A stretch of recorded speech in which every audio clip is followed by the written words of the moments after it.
Hello प्यारे साथियों, विद्यार्थियों, नमस्कार। स्वागत है आप सबका हमारे चैनल पर। और हम भारतीय शासन और राज व्यवस्था पर चर्चा कर रहे थे और उसके अंतर्गत संविधान सभा अपन टॉपिक चल रहा था। और संविधान सभा पर अपने 3 क्लास में संविधान सभा के बारे में विस्तार से पढ़ने की कोशिश की, उस पर अपन चर्चा की, समझने का प्रयास किया।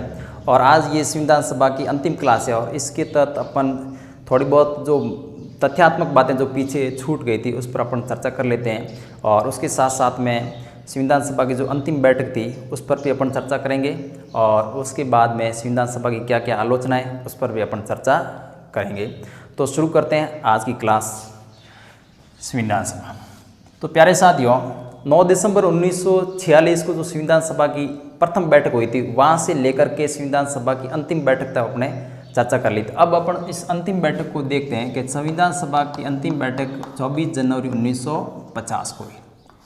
संविधान सभा की अंतिम बैठक 24 जनवरी 1950। संविधान सभा की जो अंतिम बैठक थी उसमें मुख्य तौर पर 2 बातें हुई। एक तो बात है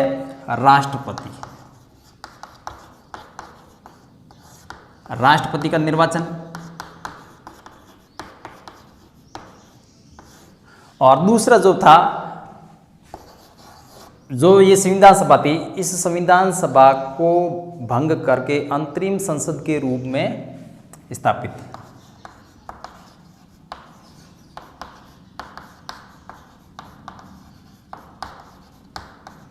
को भंग कर अंतरिम संसद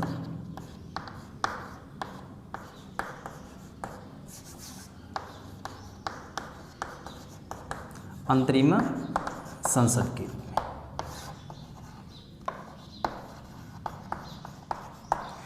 ये जो 2 काम थे उसमें राष्ट्रपति का जो निर्वाचन था, उस राष्ट्रपति के निर्वाचन में राजेंद्र प्रसाद जी को राष्ट्रपति बनाया गया। इनका जो राष्ट्रपति के लिए जो प्रस्ताव था वो प्रस्ताव लेकर आए थे पंडित जवाहरलाल नेहरू। और राष्ट्रपति के लिए जो प्रस्ताव आया था, इस प्रस्ताव का जो समर्थन किया था वो सरदार वल्लभ भाई पटेल ने किया। यह समर्थक सरदार वल्लभ भाई पटेल। ये तथ्यात्मक बातें देख लो। तो ये हो गया राष्ट्रपति का निर्वाचन, प्रस्ताव लेकर आए पंडित जवाहरलाल नेहरू, समर्थक थे सरदार वल्लभ भाई पटेल। एक ही पर्चा आया था तो उनको निर्विरोध निर्वाचित कर दिया गया। फिर संविधान सभा को भंग कर दिया गया और संविधान सभा को अंतरिम संसद के रूप में परिवर्तित कर लिया।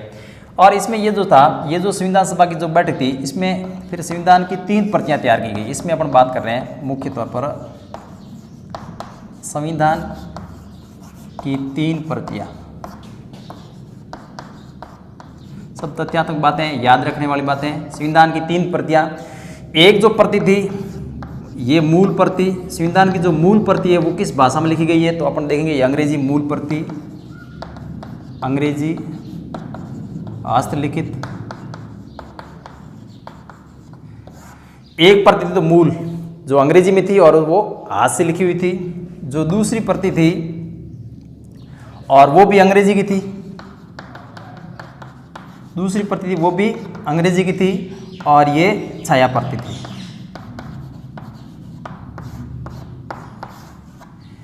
और जो तीसरी प्रति थी वो हिंदी की थी। तो संविधान सभा की 3 प्रतियां तैयार की गई। अब ये जो मूल प्रति है, इसमें भी ये देखें तो संविधान सभा की जो मूल प्रति है या इसके सुलेखक जो अंग्रेजी के थे,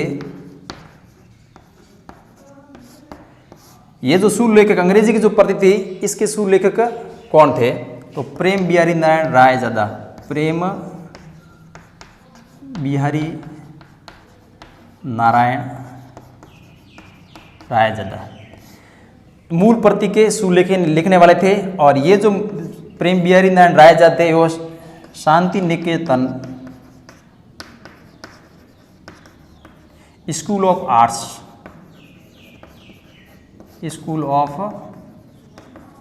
आर्ट्स के थे।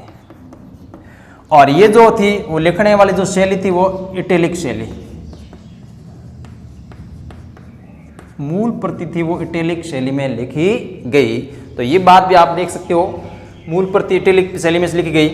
अब ये जो मूल प्रति थी अब इसका सौंदर्यकरण अपनी देखें तो उसके ऊपर सौंदर्यकरण के अलग अलग लिखे, तो सौंदर्यकरण जो था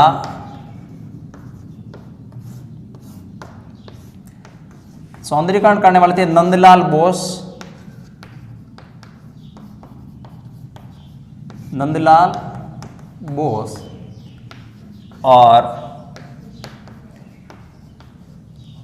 राम मनोहर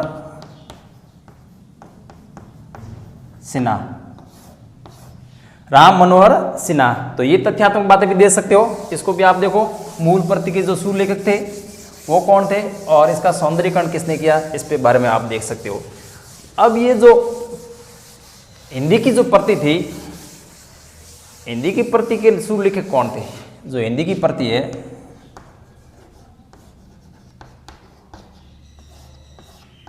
इस हिंदी की प्रति के सुलेखक कौन थे? तो कृष्ण, वसंत कृष्ण वैद्य, पूरा नाम लिख देता हूं।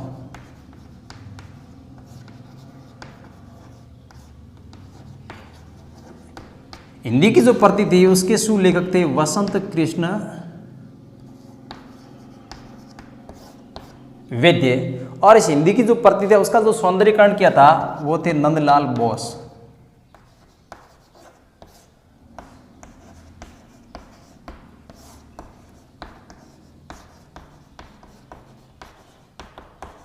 Nandlal Bose, Shanti Niketan school of arts से संबंधित है।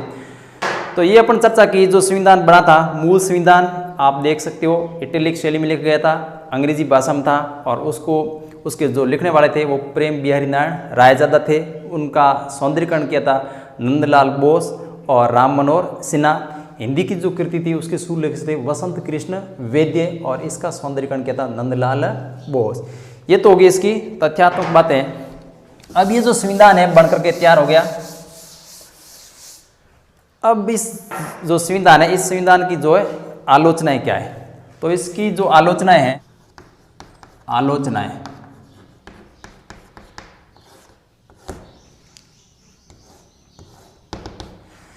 संविधान सभा की ये आलोचना की जाती है कि ये संविधान जो सभा थी ये संप्रभु संस्था नहीं थी।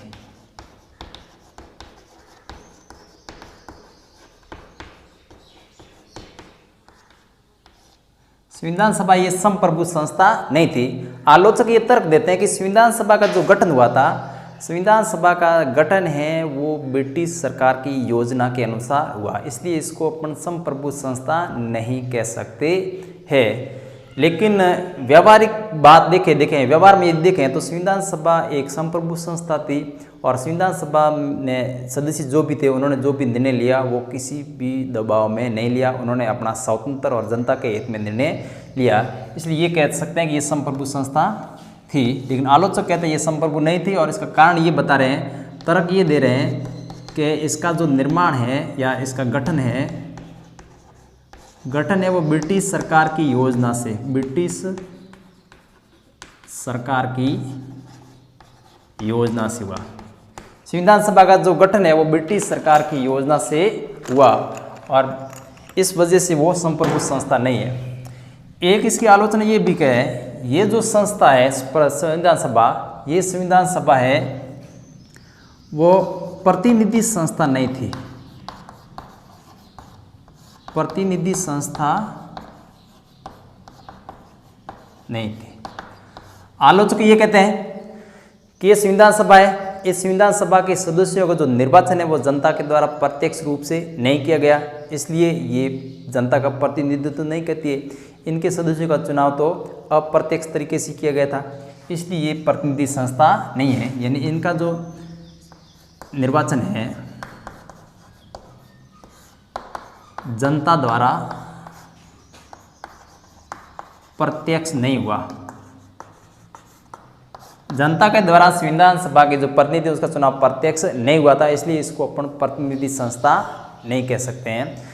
लेकिन इन दोनों के प्रत्युत्तर में नेहरू जी ने ये कहा कि ये जो सरकारें हैं, सरकारें किसी सरकारी पत्र की मोहताज नहीं होती है, सरकारें हैं इसके पीछे जनता की शक्ति होती है। आज हम सभी यहाँ यदि उपस्थित हैं तो इनके पीछे सिर्फ और सिर्फ एकमात्र शक्ति है, वो है जनता। और जब तक जनता की सहमति रहेगी, जब तक जनता चाहेगी, तब तक हम यहाँ बने रहेंगे, कोई भी ताकत यहाँ से नहीं हटा सकती। इसलिए हम कह सकते हैं कि ये जो संस्था थी वो संप्रभुत्व संस्था थी और जनता का प्रतिनिधित्व भी करती है। अब यदि इसके बारे में और देखें, संविधान सभा की आलोचना के बारे में, तो ये एक आलोचना ये भी की जाती है कि ये जो संविधान सभा है, संविधान सभा में कांग्रेस का प्रभुत्व था। संविधान सभा में कांग्रेस का प्रभुत्व था, यानी संविधान सभा के जो भी आलोचक है वो कहते हैं कि इसमें अधिकतर जो भी सदस्य थे कांग्रेस के थे, अन्य सदस्यों को ज़्यादा महत्व नहीं दिया गया था। और इसके बारे में ऑस्टिन ने ये तर्क दिया, ये कथन कहा है,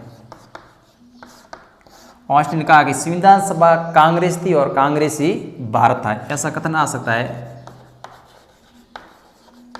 संविधान सभा कांग्रेस थी और कांग्रेस ही भारत था। ये ऑस्टिन का कथन है, आप इसको देख सकते हैं, संविधान सभा कांग्रेस और कांग्रेस ही भारत। एक आलोचना ये भी की जाती है कि ये जो संविधान सभा है, संविधान सभा में हिंदुओं का प्रभुत्व,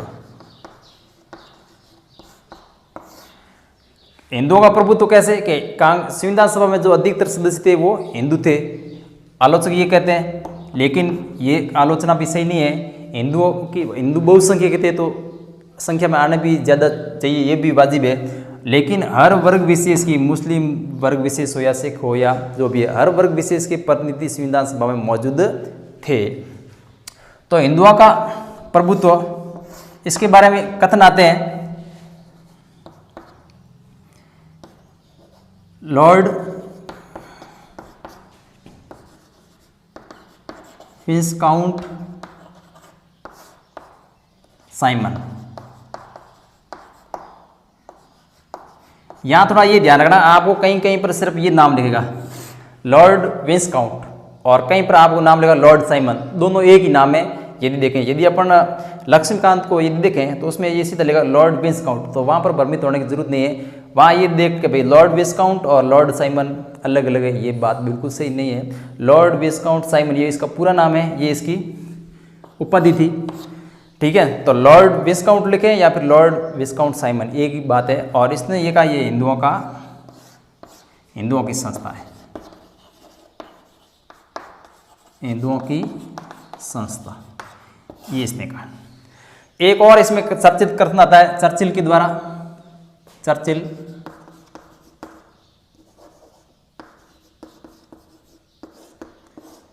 चर्चिल ने इसको एक जातीय संस्था कहा और इसके साथ साथ ये भी कहा कि ये संविधान सभा ने एक बड़े समुदाय का प्रतिनिधित्व किया।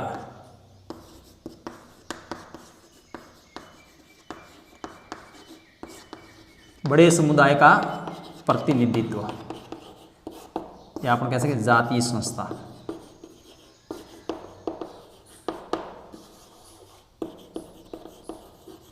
तो ये चर्चिल ने कहा ये इस संविधान सभा ने बड़े समुदाय का प्रतिनिधित्व किया और ये एक जातीय संस्था थी।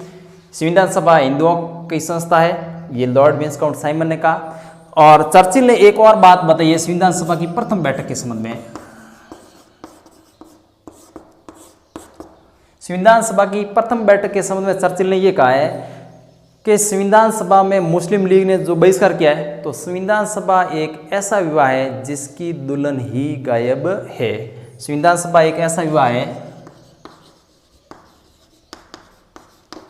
सभा एक ऐसा विवाह है जिसकी दुल्हन ही गायब है, जिसकी दुल्हन ही गायब है। संविधान सभा एक ऐसी संस्था है जिसकी दुल्हन ही गायब है। तो ये बात हिंदुओं की संस्था के बारे में कर सकते हैं। अब यदि और बात करें, एक और आलोचना की जाती है संविधान सभा को वकीलों का स्वर्ग कहते हैं, वकीलों का स्वर्ग।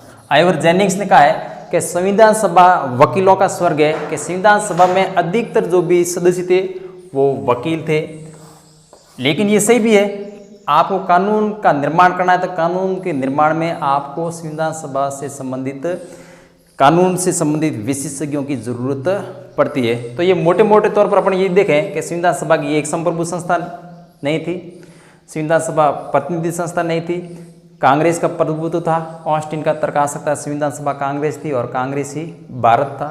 हिंदुओं का प्रभुत्व, ये कथन कई बार आ चुके हैं। लॉर्ड विंसकाउंट साइमन का हिंदुओं की संस्था है, एक बड़े दल का प्रतिनिधित्व किया और ये जातीय संस्था है, चर्चिल ने कहा है। और चर्चिल ने संविधान सभा की प्रथम बैठक के बारे में ये कहा कि संविधान सभा एक ऐसा विवाह है जिसकी दुल्हन ही गायब है। यानी संविधान सभा में मुस्लिम लीग के बहिष्कार के संबंध में इन्होंने ये कथन कहा है। और आइवर जेनिक्स ने संविधान सभा को वकीलों का स्वर्ग कहा है। तो ये तो हो गया संविधान सभा की आलोचना है। अब हम बात करते हैं संविधान सभा के महत्वपूर्ण तथ्यों के बारे में। संविधान सभा की आलोचनाओं के बाद में संविधान सभा के महत्वपूर्ण तथ्य। संविधान सभा के सदस्यों की संख्या। अब विद्यार्थियों, संविधान सभा के बारे में आपको सदस्य संख्या के बारे में बहुत सारे आंकड़े मिलते हैं। आपको 389 का आंकड़ा भी मिलेगा, आपको 324 का आंकड़ा भी मिलेगा, आपको 299 का आंकड़ा भी मिलेगा और उसके साथ साथ में आपको 318 का भी आंकड़ा मिलेगा और 284 का भी मिलेगा। तो इन सब को अपन अलग अलग देखते हैं कि कैबिनेट मिशन योजना है, उस कैबिनेट मिशन योजना के तहत संविधान सभा के जो सदस्यों की संख्या थी वो निर्धारित की गई थी 389।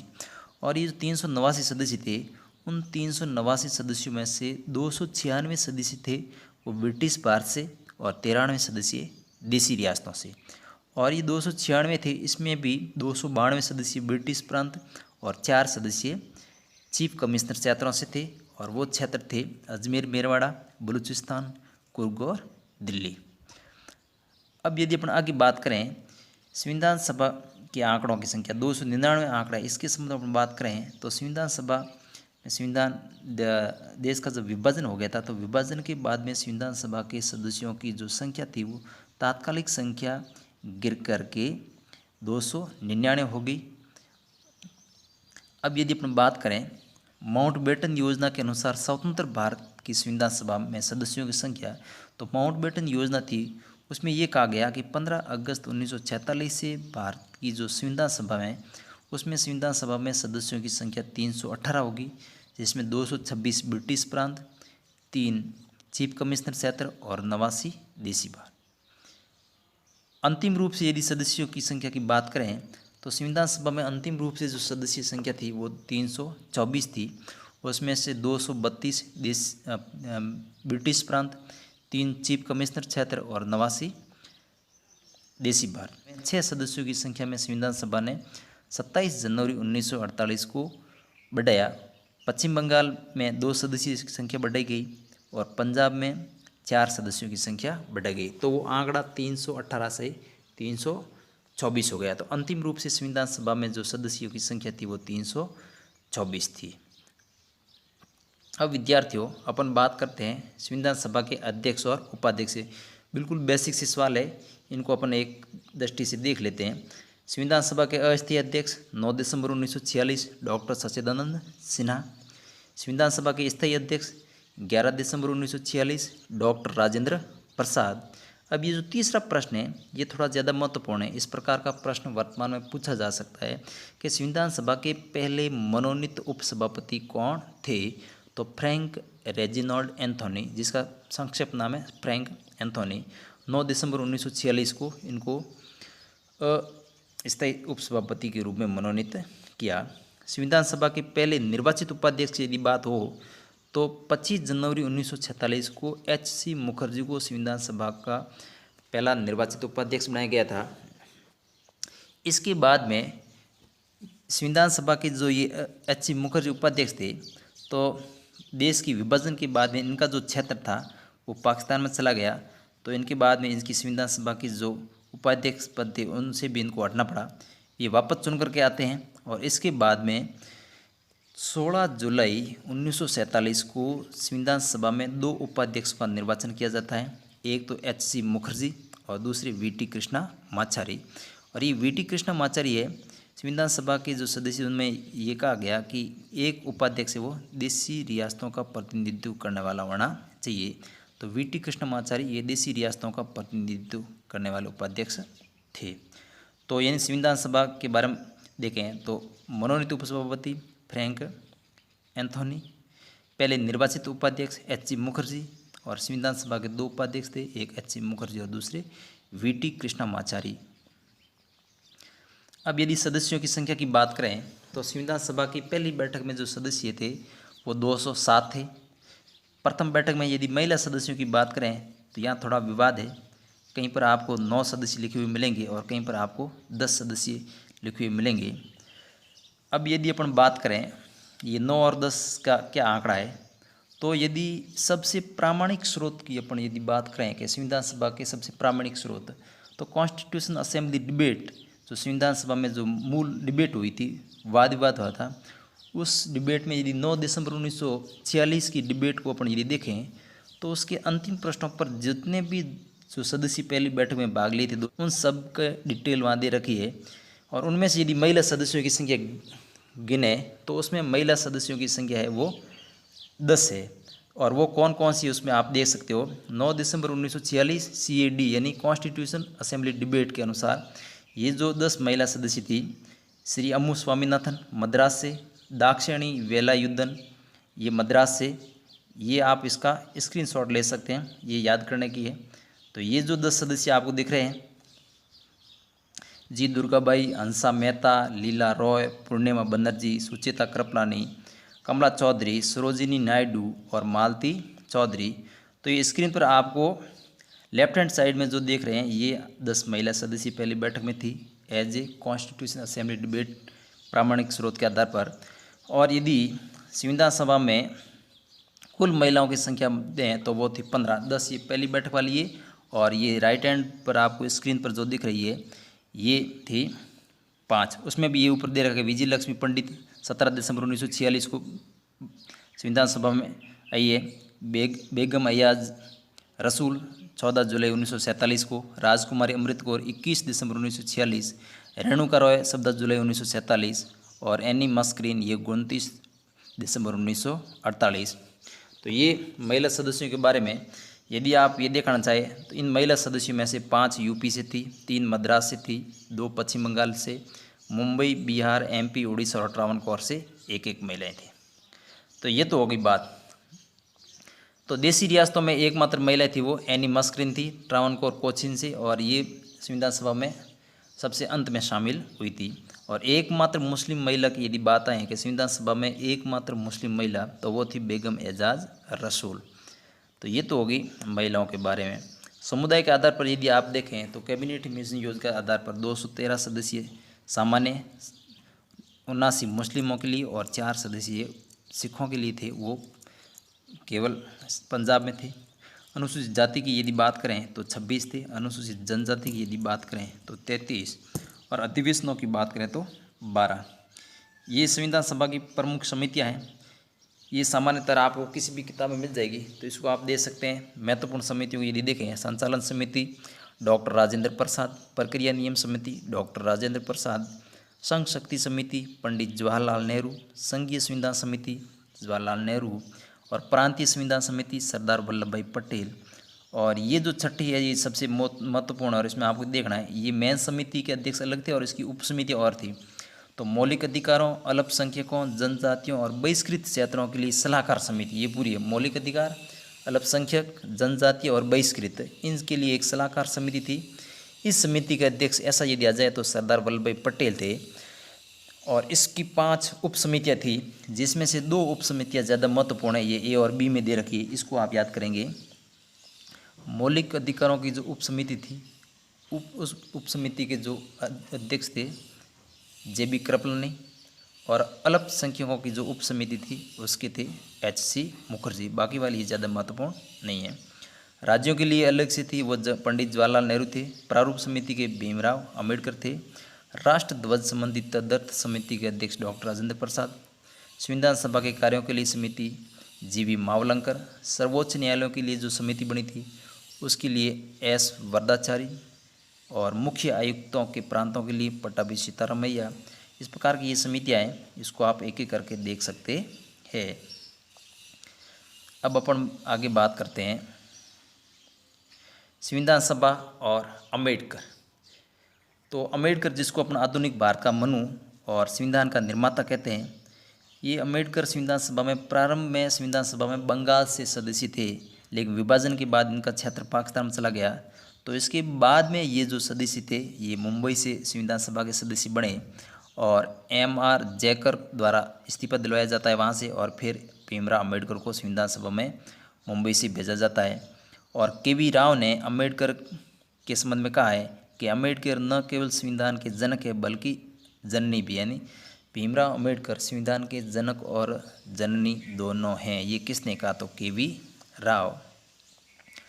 और संविधान सभा के संबंध में B.N. राव, जो संविधान सभा के संवैधानिक सलाहकार थे, उस B.N. राव के बारे में भी यदि आप कुछ देखना चाहें तो B.N. राव को तात्कालिक वायसराय द्वारा संवैधानिक सलाहकार नियुक्त किया, ऐसा आ सकता है। B.N. राव को संविधान का संवैधानिक सलाहकार किसने नियुक्त किया?